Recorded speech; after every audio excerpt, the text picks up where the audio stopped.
In this video you learn science మెథడాలజీలో ఉన్నటువంటి జంతువుల పోషణ చూద్దాము. జంతువులు పరపోషకాలు అంటే అవి వేరే వాటి మీద డిపెండ్ అవుతాయి వాటి ఫుడ్ కోసము. ఫస్ట్ పరపోషక విధానం అనేది మళ్ళీ అగైన్ 2 టైప్స్ అనమాట. ఒకటి పూతికాహార సేకరణ, నెక్స్ట్ జాంతవ భక్షణ. పూతికాహార సేకరణ అంటే ఏంటి? అతి తక్కువ స్థాయి జంతువులు కొన్ని ప్రోటోజోన్స్ పరాన్నజీవులు ఈ పోషణ ప్రదర్శిస్తాయి. ఇవి ఆహార పదార్థాలను తమ శరీర ఉపరితలం ద్వారా పీల్చుకుంటాయి. కొన్ని జంతువులు ఎంజైమ్లను బాహ్య మాధ్యమంలోకి స్రవించి అణువులను విచ్ఛిన్నం చేసి శరీర ఉపరితలం ద్వారా పీల్చుకుంటాయి. కొన్ని జంతువుల్లో ప్రత్యేకమైన జీర్ణ అవయవాలు లేకపోవచ్చు. ఒకవేళ ఉన్నా ఈ వ్యవస్థ సరళంగా ఉండును. జాంతవ భక్షణ జంతువులు ఎక్కువ శాతం రేణువుల రూపంలో కానీ ఘన లేక ద్రవ రూపంలో ఉండే ఆహారాన్ని ప్రత్యేకమైన సేకరణ యంత్రాంగం ద్వారా తీసుకునే విధానాన్ని జాంతవ భక్షణ అంటారు. ఆహార సేకరణ యంత్రాంగాలు కొన్ని జంతువులు ఆహారాన్ని సేవించడానికి లేదా పట్టుకోవడానికి మిథ్య పాదాలను ఎగ్జాంపుల్ అమీబా, కొన్ని స్పర్శకాలను ఎగ్జాంపుల్ హైడ్రా కానీ కలిగి ఉండే ఆహారాన్ని చిన్న చిన్న ముక్కలుగా చేయక మొత్తం ఆహారాన్ని ఒకేసారి మింగుతాయి. నత్తలు వాటి నాలుక మీద వాడిగా ఉండే దంతాలు లాంటి నిర్మాణాలు ఉంటాయి. ఈ నాలుకని రాడ్యులా అంటారు. ఈ రాడ్యులాతో నత్త ఘనాహార పదార్థం ఉపరితలాన్ని గీకి ఆహార పదార్థ రేణువులను మింగును. సింహం, పెద్దపులి వంటి జంతువుల్లో భక్షకాన్ని వేటాడి పట్టుకుని చంపి ముక్కలుగా చీల్చి తినడానికి తగైన అవయవాలుండును. తేళ్లు, సాలీళ్ళు భక్షకాన్ని చంపి దాని శరీరంలోని జీర్ణ రసాలని వదిలి ఆహారాన్ని జీర్ణం చేసి దాన్ని ద్రవరూపంలోకి మార్చి తీసుకుంటాయి. నెక్స్ట్ ఈగలు, సీతాకోక చిలుకలు, దోమలు, ఎఫిడ్స్, జలగలు మొదలైనవి కూడా ద్రవరూప ఆహారాన్ని తీసుకుంటాయి. దోమల చర్మాన్ని గుచ్చి రక్తాన్ని పీల్చడానికి ప్రత్యేక అవయవాలు ఉన్నాయి. రక్తాన్ని పీల్చుకునే దోమ, జలగ వంటి జంతువులు రక్తాన్ని పీల్చుకునేటప్పుడు రక్తం గడ్డకట్టకుండా రక్తంలోకి పదార్థాలను విడుదల చేస్తాయి. దోమ హీమోలైసిన్ అనే పదార్థాన్ని విడుదల చేస్తే జలగ హైరోడిన్ అనే పదార్థాన్ని విడుదల చేసి అవి గడ్డ కట్టకుండా చూసుకుంటాయి. నెక్స్ట్ వానపాము కుళ్ళిన కర్బన పదార్థాలు ఉండే మట్టిని తింటాయి. జంతువుల్లో ఉండే ఆహార సేకరణ యంత్రాంగాలు అవి తీసుకునే ఆహార రకము స్థితుల మీద ఆధారపడి ఉండును. తీసుకున్న ఆహార రకాన్ని బట్టి భక్షక జీవులు 2 రకాలు: ఏకరక భక్షక జీవులు అండ్ బహుళ రక భక్షక జీవులు. ఏకరక భక్షక జీవులు అంటే ఒకే రకమైన ఆహారాన్ని తీసుకునేవి, ఎగ్జాంపుల్ పట్టుపురుగు యొక్క గొంగళి పురుగు. అండ్ బహుళ రక భక్షక జీవులు అంటే అనేక రకములైన ఆహారాన్ని తీసుకునేవి, ఎగ్జాంపుల్ శాకాహారులు, మాంసాహారులు, సర్వభక్షకాలు. కొన్ని జంతువులు ఆడ మగ జంతువుల ఆహార అలవాట్లలో తేడా ఉన్నాయి, ఎగ్జాంపుల్ మగదోమ చెట్ల రసాన్ని పీల్చుకుంటే అదే ఆడదోమ మనిషి రక్తాన్ని స్వీకరిస్తూ ఉంటుంది. శక్తి విడుదలకు, పెరుగుదలకు, శరీర నిర్మాణానికి అవసరమైన రసాయనిక పదార్థాలను పోషక పదార్థాలు లేదా పోషకాలు అంటారు. కార్బోహైడ్రేట్స్, ప్రోటీన్స్, లిపిడ్స్, విటమిన్స్, ఖనిజ లవణాలు మనకు అవసరమైనటువంటి పోషకాలు. పోషకాలు అనేవి 2 రకాలు, మెయిన్లీ స్థూల పోషకాలు అంటే సూక్ష్మ పోషకాలు. స్థూల పోషకాలు అంటే ఇవి అధిక మొత్తాల్లో మన శరీరానికి అవసరమైతే, ఎగ్జాంపుల్ కార్బోహైడ్రేట్స్. సూక్ష్మ పోషకాలు అంటే మన శరీరానికి తక్కువ మొత్తంలో అవసరమయ్యే పోషకాలు, ఇవి మైక్రోగ్రాముల స్వల్ప పరిమాణంలో సరిపోతాయి, example vitamins, iron, molybdenum, sodium వంటి ఖనిజ లవణాలు. పోషకాలను సేకరించడాన్ని పోషణ అంటారు. ఆహారాన్ని తీసుకోవడం పోషణ ఒకటి కావు. శరీరానికి కావాల్సిన పోషక పదార్థాలన్నింటినీ తీసుకోవడమే పోషణ. మనం తీసుకునే ఆహారంలో శరీరానికి అవసరమైన పోషకాలు అన్నీ ఉండవచ్చు, లేకపోవచ్చు. నెక్స్ట్ బియ్యంలో కార్బోహైడ్రేట్లు ఎక్కువగాను, ప్రోటీన్లు తక్కువగాను ఉంటాయి. మాంసంలో ప్రోటీన్లు ఎక్కువగాను, కార్బోహైడ్రేట్లు తక్కువగాను ఉంటాయి. కార్బోహైడ్రేట్స్ ఇవి కార్బన్, హైడ్రోజన్, ఆక్సిజన్ల సమ్మేళనాలు. వీటిని చక్కెరలు అని కూడా అంటారు. సరళ చక్కెరలు గ్లూకోజ్, ఫ్రక్టోజ్, గలాక్టోజ్, డిఆక్సీరైబోజ్లు. సంక్లిష్ట చక్కెరలు సుక్రోజ్ చెరుకులోని చక్కెర, లాక్టోజ్ పాల్లోని చక్కెర, గ్లైకోజన్ జంతువుల్లోని పిండి పదార్థము, స్టార్చ్ పిండి పదార్థము, సెల్యులోజ్. నెక్స్ట్ సరళ చక్కెరలో ఒకే ఒక చక్కెర అణువు ఉంటే సంక్లిష్ట కార్బోహైడ్రేట్లు 1 కంటే ఎక్కువ, 2 నుంచి అనేక వందల ఎక్కువ వరకు చక్కెర అణువులు ఉంటాయి. ఆహార నాళంలో క్లిష్టమైన కార్బోహైడ్రేట్లు జల విశ్లేషణ ద్వారా సరళమైన చక్కెరలుగా విడగొట్టబడతాయి. లాక్టోజ్, సుక్రోజ్ వంటి చక్కెరలు ఆహార నాళంలో లాక్టేజ్, సుక్రేజ్ అనే ఎంజైమ్ల వల్ల జల విశ్లేషణ చేయబడతాయి. ధాన్యం, గోధుమ వంటి గింజల్లో, బంగాళాదుంప వంటి దుంపల్లో స్టార్చ్ ఎక్కువగా ఉంటుంది. మనం తీసుకునే ఆహారంలో స్టార్చ్ అధిక శాతంలో ఉంటుంది. ఆహార నాళంలో ఎమైలేజ్ అనే ఎంజైమ్ స్టార్చ్ని గ్లూకోజ్గా జల విశ్లేషణం చేస్తుంది. 1 గ్రామ్ గ్లూకోజ్ 4 కిలోకాలరీల శక్తిని ఇస్తుంది. గ్లూకోజ్ శరీర అవసరాల కన్నా అధికంగా ఉన్నప్పుడు గ్లైకోజన్ లేదా కొవ్వులుగా మార్చబడి శరీరంలో నిల్వ చేయబడుతూ ఉంటుందన్నమాట. క్రీడాకారులు గ్లూకోజ్ని తీసుకున్న వెంటనే శరీరంలో శోషణ చెంది శక్తి విడుదలకు ఉపయోగపడుతూ ఉంటుంది. ఆహారంలో కార్బోహైడ్రేట్స్, సెల్యులోజ్ జీర్ణం కాదు, స్టార్చ్ అండ్ ఇతర చక్కెరలు. స్టార్చ్ అండ్ ఇతర చక్కెరలు ఇవేంటంటే గ్లూకోజ్‌గా మార్చబడుతూ ఉంటాయన్నమాట. ఫస్ట్ ఇది గ్లూకోజ్ శ్వాసక్రియలో ఆక్సీకరణ చేయబడుతుంది. అప్పుడు శక్తి విడుదలవుతుంది గ్లూకోజ్. అండ్ అధికమైన గ్లూకోజ్ వచ్చేసి గ్లైకోజన్‌గా మార్చబడుతుంది. కొవ్వులుగా మార్చబడుతుంది. గ్లైకోజన్ ఏమో కాలేయంలో నిల్వ చేయబడుతుంది. కొవ్వులేమో శరీరం యొక్క వివిధ భాగాల్లో నిల్వ చేయబడతాయన్నమాట. నెక్స్ట్ అధికమైన గ్లూకోజ్ అనావశ్యక అమైనో ఆమ్లాల రూపంలో కూడా ఉంటుంది. ప్రోటీన్ల సంశ్లేషణ ఉపయోగపడుతూ ఉంటుంది. ప్రోటీన్లు కార్బోహైడ్రోజన్, ఆక్సిజన్, నైట్రోజన్లతో ప్రోటీన్ నిర్మించబడ్డాయి. వీటిలో కొద్ది మొత్తంలో సల్ఫర్ కూడా ఉండవచ్చు. ప్రోటీన్లనే అమైనో ఆమ్లాలనే చిన్న పరిమాణాలు నిర్మించబడతాయి. ఆహార నాళాలలో ప్రోటీన్లను జీర్ణం చేసుకునే ఎంజైమ్లచే అమైనో ఆమ్లాలుగా విడగొట్టబడుతూ ఉంటాయన్నమాట. ప్రకృతిలో 24 రకాల అమైనో ఆమ్లాలు ఉన్నాయి, కానీ వీటిలో 20 మాత్రమే ప్రోటీన్లలో ఉంటాయి.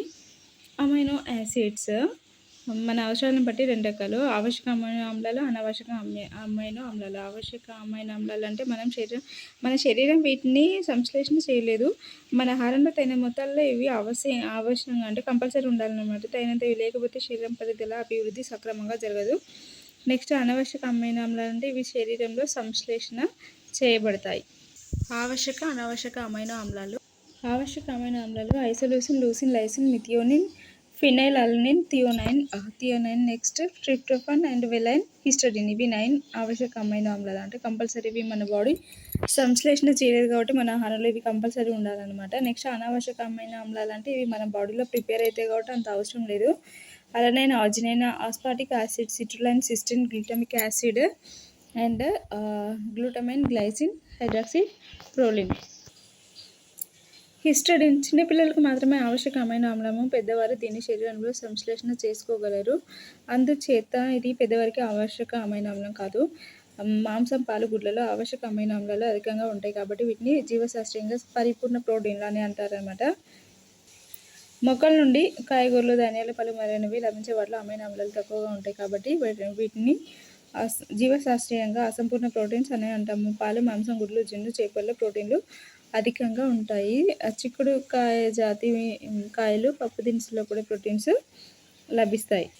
కొవ్వులు ఫ్యాటీ ఆమ్లాలు, గ్లిజరాల్తో ఏర్పడుతూ ఉంటాయి. ఫ్యాటీ ఆమ్లాలు, గ్లిజరాల్లో CHOలు ఉంటాయన్నమాట. నెక్స్ట్ 20 డిగ్రీ సెంటీగ్రేడ్ ఉష్ణోగ్రత వద్ద కొవ్వులు కణిక రూపంలో ఉంటాయి. ఈ ఉష్ణోగ్రత వద్ద అవి ద్రవాలు అయితే వాటిని నూనెలో అంటారనమాట. నెక్స్ట్ ఆహార నాళాలలో కొవ్వులు, ఫ్యాటీ ఆమ్లాలు కానీ గ్లిజరాల్ కానీ జల విశ్లేషణం చెందుతాయి. నెయ్యి, వెన్న, జున్ను, గుడ్లు, మాంసంలోని కొవ్వులు జంతు సంబంధమైన కొవ్వులు. మొక్కల నుండి లభించే కొవ్వుని సామాన్యంగా నూనెల రూపంలో వాడుతూ ఉంటారు. వేరుశనగ నూనెను, కుసుమ నూనె, కొబ్బరి నూనె, పామాయిల్ నూనె మొదలగునవి. Fatty acids 2 types. ఒకటి సంతృప్త ఫ్యాటీ యాసిడ్స్ అండ్ అసంతృప్త ఫ్యాటీ యాసిడ్స్ అనమాట. ఇది సంతృప్త ఫ్యాటీ ఆమ్లాలను ఈ ఆమ్లాలను శరీరం సంశ్లేషణ చేస్తుంది. అసంతృప్త ఫ్యాటీ ఆమ్లాలు మన శరీరం కొన్ని అసంతృప్త ఫ్యాటీ ఆమ్లాలను సంశ్లేషణ చేయలేదు. ఇవి మనం తినే ఆహారంలో ఉండాలి. ఇటువంటి వాటిని ఆవశ్యక ఫ్యాటీ ఆమ్లాలు అంటారు. Example linoleic acid and linolenic ఆమ్లం. జంతు సంబంధమైన కొవ్వుల్లో అసంతృప్త కొవ్వు ఆమ్లాలు ఉంటాయి. జంతు సంబంధ కొవ్వులతో పోలిస్తే వృక్ష సంబంధిత కొవ్వుల్లో అసంతృప్త కొవ్వు ఆమ్లాల కంటే సంతృప్త కొవ్వు ఆమ్లాలు ఎక్కువగా ఉంటాయి. వృక్ష సంబంధ నూనెల్లో ఉండే అసంతృప్త ఫ్యాటీ ఆమ్లాలను సంతృప్త ఫ్యాటీ ఆమ్లాలుగా మార్చి వనస్పతిని తయారు చేస్తూ ఉంటారనమాట. కొలెస్ట్రాల్ ఒక రకమైన కొవ్వు. ఇది గుడ్లు, వెన్న, నెయ్యి, మాంసం, నూనెలో ఉంటుంది.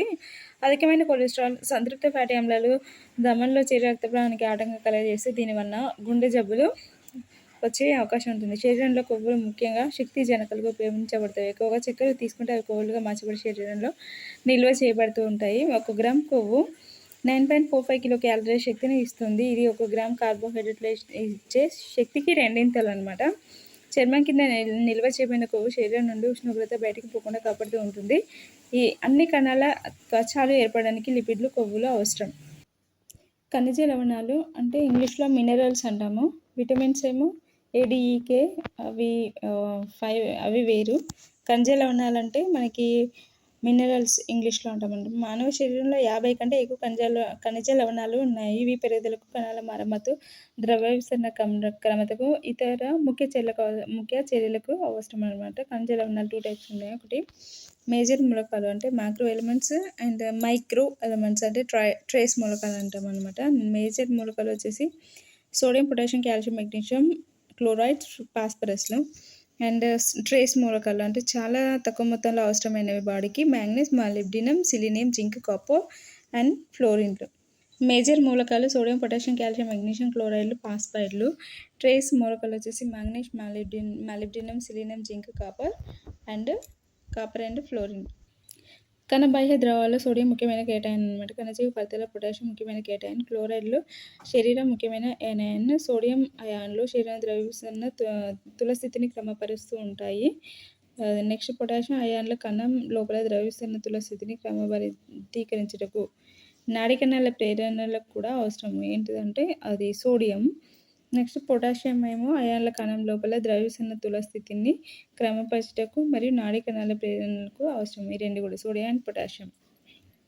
నెక్స్ట్ కాల్షియం వచ్చేసి ప్రౌఢమానవుని శరీరం మొత్తం బరువులో ఇది 1.5 to 2% వరకు ఉంటుంది. ఇది ఎక్కువగా ఎముకల్లో ఉంటుంది. ఎముకల దంతాలు ఏర్పడడానికి, రక్తం గడ్డగట్టడానికి, స్త్రీల్లో పాలు ఉత్పత్తి కావడానికి, కండరాల సంకోచం చెందడానికి ఇది అవసరం అన్నమాట. పాల సంబంధిత పదార్థాలను, ఆకుకూరలను ఇది లభిస్తూ ఉంటుంది. మనకు రోజుకు 400 నుంచి 500 మిల్లీగ్రాముల కాల్షియం అవసరం. ఐరన్ ఇది హిమోగ్లోబిన్లో ముఖ్యమైన భాగం. ఊపిరితిత్తుల నుండి కణజాలాలకు ఆక్సిజన్ తీసుకుపోవడానికి తోడ్పడుతూ ఉంటుంది. శరీరంలో 60 to 70% ఐరన్ రక్తంలో ఉంటుంది. ఎలక్ట్రాన్ రవాణా శ్వాసక్రియ పాత్ర వహించే అనేక ఇతర ప్రోటీన్ అణువులలో భాగంగా ఇది ఉంటుంది. కాలేయ, మాంసం, చేప, పప్పు దినుసులు, కాయలు, ఆకుకూరలు, ఎండిన పళ్ళలో ఇది లభిస్తూ ఉంటుంది. ఐరన్ దీని లోపం వల్ల రక్తహీనత, ఎనిమియా ఏర్పడుతూ ఉంటుంది. నెక్స్ట్ అయోడిన్ ఔటు గ్రంథి నుండి హార్మోన్ ఉత్పత్తికి అవసరమవుతూ ఉంటుంది. దీని లోపల హైపోథైరాయిడిజం ఏర్పడి ఔటు గ్రంథి పెద్దదవుతూ ఉంటుంది. దీన్ని గైటర్ అంటారు. జీవక్రియ రేటు పెరుగుదల తగ్గిపోతాయన్నమాట. సముద్ర జలాన్ని లభించే ఆహార పదార్థాలు ఇది పెద్ద మొత్తాల్లో లభిస్తూ ఉంటుంది. సముద్ర చేపలు. నెక్స్ట్ పాలు, మాంసం, కాయగూరలలో కొద్ది మొత్తాల్లో ఇది లభిస్తూ ఉంటుంది. నెక్స్ట్ ఫ్లోరిన్ ఎముకలు సక్రమంగా పెరగడానికి, దంతాలపైన ఉండే పింగాణి ఏర్పడడానికి ఇది అవసరం అవుతూ ఉంటుంది. ఇది దంతాల్లో పగులు ఏర్పడకుండా చేస్తూ ఉంటుంది. మన శరీరానికి కావాల్సిన ఫ్లోరిన్ ముఖ్యంగా నీటి నుండి లభిస్తూ ఉంటుంది. ఎక్కువ ఫ్లోరిన్ మన శరీరంలోకి చేరితే ఫ్లోరోసిన్ అనే వ్యాధి కలుగుతూ ఉంటుంది. ఈ వ్యాధిలో దంతాలు పచ్చగాను అండ్ ఎముకల్లో వికృత ఆకారాలు కలుగుతూ ఉంటాయి. దీనివల్ల తిన్నగా నిలబడలేదు, సక్రమంగా నడవలేరు అనమాట.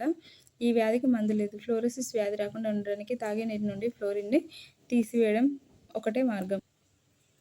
నీరు జీవపదార్థంలో సుమారు 90% వరకు నీరు ఉంటుంది. శరీరానికి నీరు 3 విధాలుగా లభిస్తూ ఉంటుంది. అవి ఒకటి తాగే నీరు, ఆహారంలో నిల్వ చేయబడిన నీరు, జీవక్రియ జలము. శరీరంలో పదార్థాల రవాణాకు ఉష్ణోగ్రత క్రమబద్ధం చేయడంలో ఇది తోడ్పడుతూ ఉంటుంది.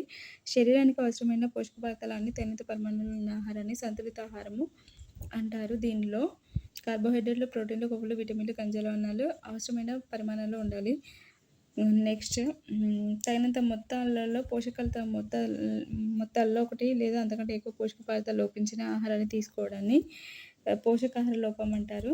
పెద్దవారిలో నిల్వ ఉన్న కార్బోహైడ్రేట్లు ఒకసారి ఖర్చు అయితే శరీరంలో శక్తి విడుదలకు ప్రోటీన్ల ఉపయోగం ప్రారంభమవుతుంది.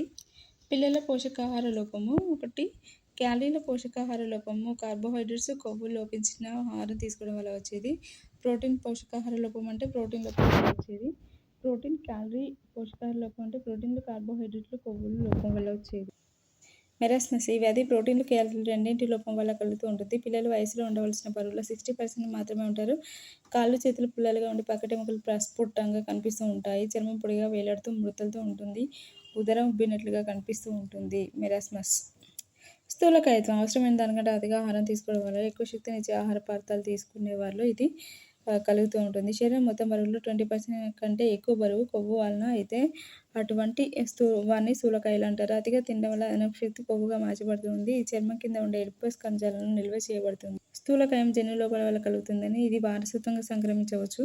స్థూలకాయత్వం క్రమంగా మధుమేహ వ్యాధికి, హృదయానికి, రక్తనాళాల, మూత్రపిండం, పిత్తాశయం సంబంధించిన అనేక రోగాలకు దారితీస్తూ ఉంటుంది. శక్తిని ఖర్చు చేయడం పెంచి శక్తినిచ్చే ఆహార పదార్థాలను తగ్గించి తీసుకోవడం ఒకటే స్థూలకాయానికి మార్గం. నెక్స్ట్ వీరు సంతులిత ఆహారాన్ని, పీచు తంతులు ఎక్కువగా ఉండే ఆహారాన్ని తీసుకోవాలి. వ్యక్తి బరువు తగ్గుతుంటే ఎడిపోస్ కణజాలంలో కొవ్వు పరిమాణం తగ్గి ఆ కణాల సైజు కూడా తగ్గుతూ ఉంటుంది. కానీ ఈ కణాల సంఖ్య మాత్రం తగ్గదు. నెక్స్ట్ విటమిన్ల పుట్టుపూర్వోత్తరాన్ని 19వ శతాబ్దంలో ప్రారంభమైంది. ఆనాటి నావికులకు కాలేయం తినడం వల్ల రేచీకటి వ్యాధి నయమవుతుందని, నిమ్మ, నారింజ ఫలాలు తినడం వల్ల స్క్వర్వీ అనే వ్యాధి నయం చేయబడుతుందని తెలుసుకోవడం జరిగింది. కాడ్ చేప నూనె రికెట్స్ అనే వ్యాధిని నయం చేస్తూ ఉంటుంది. సర్ హెచ్.జి. హఫ్కిన్స్ అనే శాస్త్రవేత్త పరిశీలన జరిపి పాలలో పెరుగుదలకు కావాల్సినటువంటి ఏదో ఒక పదార్థం ఉందని 1912లో కనుగొన్నారు. ఇది ప్రోటీన్ కానీ, కార్బోహైడ్రేట్ కానీ, కొవ్వు పదార్థం కానీ కాకపోవడం చేత ఆయన ఈ పదార్థాన్ని సహాయ లేదా లేదా అదనపు కారకం అని పిలవడం జరిగింది. ఫంక్ అనే శాస్త్రవేత్త మిల్లు ఆడించిన అంటే మరపట్టించిన బియ్యం తినే జపాన్ దేశ నావికుల్లో కలిగే బెరిబెరి అనే వ్యాధిని నిరోధించే పదార్థము బియ్యం పొట్టు తవుడులో ఉందని కనుగొన్నారు. ఈ పదార్థం రసాయనిక నిర్మాణాన్ని బట్టి ఆయన దీన్ని వైటమిన్ అని పిలవడం జరిగింది. తర్వాత వైటమిన్ అనే పేరుని విటమిన్గా మార్చడం జరిగింది. విటమిన్లు కార్బన్ రాసాయనిక పదార్థాలు. ఇవి సూక్ష్మ పోషకాలు. ఇవి శరీరంలో సంశ్లేషణ చేయబడవు. అందుచేత ఇవి ఆవశ్యక పోషకాలు. విటమిన్లు మన శరీరానికి 2 మార్గాల ద్వారా లభిస్తాయి. ఒకటి ఆహారం ముఖ్య మార్గము. నెక్స్ట్ 2 పేగులో ఉండే బ్యాక్టీరియాలు విటమిన్లను సంశ్లేషణ చేసి మన శరీరానికి అందిస్తాయి. విటమిన్స్ 2 గ్రూపులు. నీటిలో కరిగేవి B complex and C vitamins. బీసీలు నీటిలో కరుగుతాయి. నెక్స్ట్ కొవ్వులో కరిగే విటమిన్స్ విటమిన్ ఏడిఈకే అంటే బీసీ క్యాస్ట్ వాళ్ళు నీటిలో కరుగుతారు. అట్లా గుర్తుంచుకోండి షార్ట్కట్లో. విటమిన్స్ ఇవి కొవ్వుల్లో కరిగే విటమిన్స్. ఫస్ట్ విటమిన్ వచ్చేసి ఏ విటమిన్. రసాయనిక నామం వచ్చేసి రెటినాల్ లేదా యాంటీ జిరాప్థాల్మిక్ విటమిన్ అంటారు. దీని విధులు నేత్రపటలంలో రెడాప్షన్, పునఃసంశ్లేషణ, ఉపకల కణజాలాలు ఉత్తేజిత పెరుగుదలకు, ఎముకలు అండ్ పళ్ళ ఎదుగుదలకు ఉపయోగపడుతూ ఉంటుంది. నెక్స్ట్ ఇది లభించే పదార్థాలు వచ్చేసి చేప, కాలేయ నూనె, పాలు, వెన్న, గుడ్డు, సొన, క్యారెట్, ఆకుకూరలు. నెక్స్ట్ ఇది లోపం వల్ల కలిగే లక్షణాలు నెక్టలోపియా అంటే రేచికటి. నెక్టలోపియా మీన్స్ రేచికటి. జిరాప్థాల్మియా అంటే కంజక్టివా పొడారడం. పొడి ఆరడం అనమాట. నెక్స్ట్ కెరటోమెలేషియా అంటే శుక్లపటలం పొడారడం. ఇన్ఫెక్షన్ హాని పెరగడం.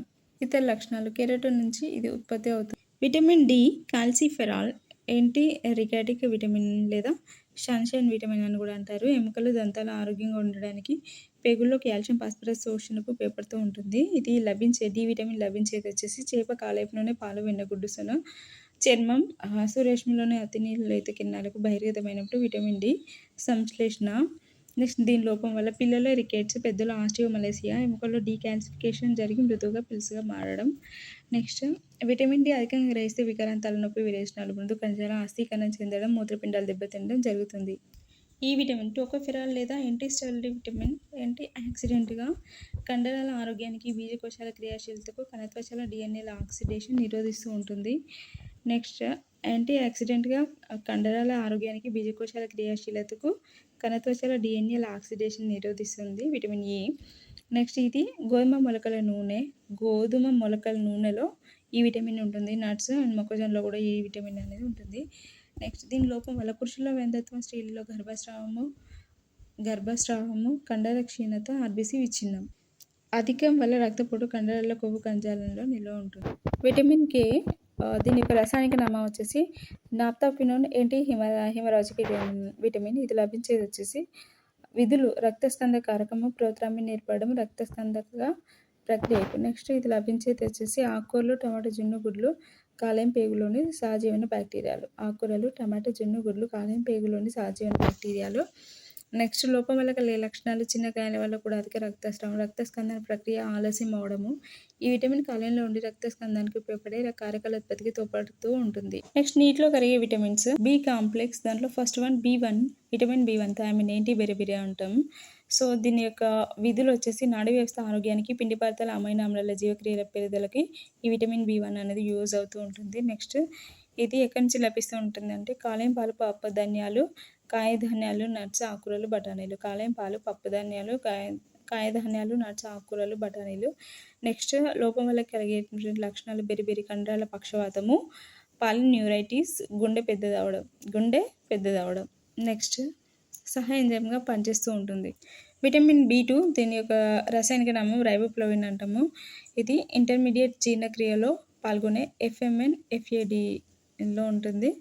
నెక్స్ట్ ఇది కైలోసిన్. దీని లోపం వల్ల వచ్చే వ్యాధులు కైలోసిస్, గ్లాసైటిస్, సెబోరిక్ డెర్మటైటిస్, మందగించిన దృష్టి. విటమిన్ B6 పయోడాక్సిన్ అనమాట. దీని యొక్క రసాయనిక నామం vitamin B6 means పయోడాక్సిన్.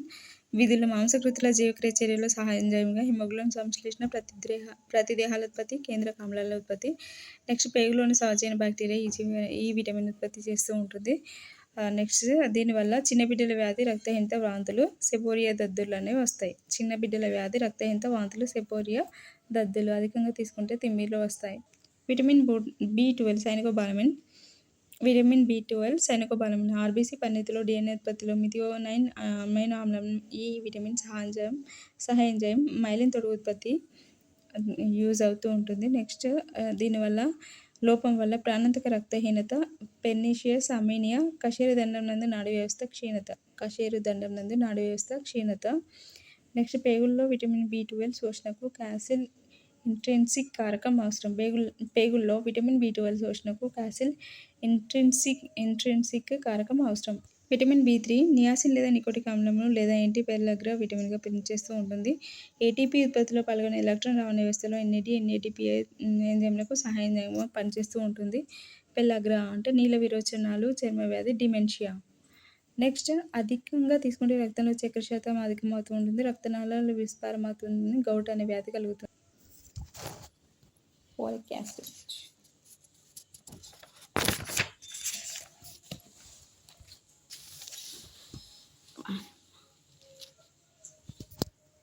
ఫ్యాంటోథెనిక్ acid, pantothenic ఆమ్లం రసాయనిక నామం కూడా. విధులు వచ్చేసి సహఎంజైమ్లో ముఖ్య భాగంగా ఉండి కొవ్వులు అమైనో ఆమ్లాల నుంచి గ్లూకోజ్ తయారీలో ఉపయోగపడుతూ ఉంటుంది. సహజమైన బ్యాక్టీరియా కూడా తయారు చేస్తూ ఉంటుంది. ఇది లోపం వల్ల కలిగే లక్షణం త్వరగా ముసలితనము, బాలమేర్పు, పెరుగుదల లోపాలు, మెంటల్ డిప్రెషన్, కండరాల బలహీనత జరుగుతూ ఉంటుంది. బయోటిన్ సో ఇది కార్బాక్సిలేజ్ ఎంజైమ్లకు సహఎంజైమ్గా ఉంటుంది. అమైనో ఆమ్లాలు కొవ్వు ఆమ్లాల జీవక్రియకు తోడ్పడుతూ ఉంటుంది. పేగుల్లో సహజమైన బ్యాక్టీరియాలు కూడా దీన్ని ఉత్పత్తి చేస్తాయి. రక్తంలో లోపం వల్ల రక్తంలో కొలెస్ట్రాల్ శాతం అధికమవుతూ ఉంటుంది. తీవ్రమైన బలహీనత, అనరెక్సియా అనేది వస్తాయి. నెక్స్ట్ ఇది సల్ఫర్ మూలకం కలిగిన విటమిన్. పచ్చిగుడ్లు తీసుకునే వారిలో ఈ విటమిన్ లోపం కలుగుతుంది. విటమిన్ సి ఆస్కార్బిక్ యాసిడ్ మృదులాస్థి యాసిడ్ ఎంటిల్ల మాత్రికను ఆరోగ్యంగా ఉంచుతుంది. రక్తనాళాల గోడలను ఎండోథీలియల్ స్తరాన్ని ఆరోగ్యంగా ఉంచుతుంది. రోగ నిరోధక శక్తిని పెంచుతుంది. రక్తంలో కొలెస్ట్రాల్ కరిగిస్తుంది. గాయాలను త్వరగా మారుస్తుంది. ఇనుము శోషణ అధిక చేస్తుంది. కొల్లాజెన్ తంతువుల ఉత్పత్తి తోడ్పడుతూ ఉంటుంది. మాంసకృతుల సాధారణ జీవక్రియ రేటుకు తోడ్పడుతూ ఉంటుంది. లభించేవి నిమ్మ, నారింజ జాతి ఫలాలు, ఉసిరి, టమాటో, ఆకుకూరలు, తాజా బంగాళాదుంపలు. దీని లోపం వల్ల స్కార్బీ లక్షణాలు చర్మం పగలడం, పగళ్ళ చిగుళ్ళు వాయడము, రక్తస్రావం కలగడం, గాయాలు త్వరగా మానకపోవడం, రోగ నిరోధక తగ్గడం, ఎముకల ఉత్పత్తిలో లోపాలు. అధికంగా తీసుకుంటే గౌట్ వ్యాధి, మూత్రపిండాల్లో రాళ్ళు ఏర్పడతాయి. Thank you for watching my video.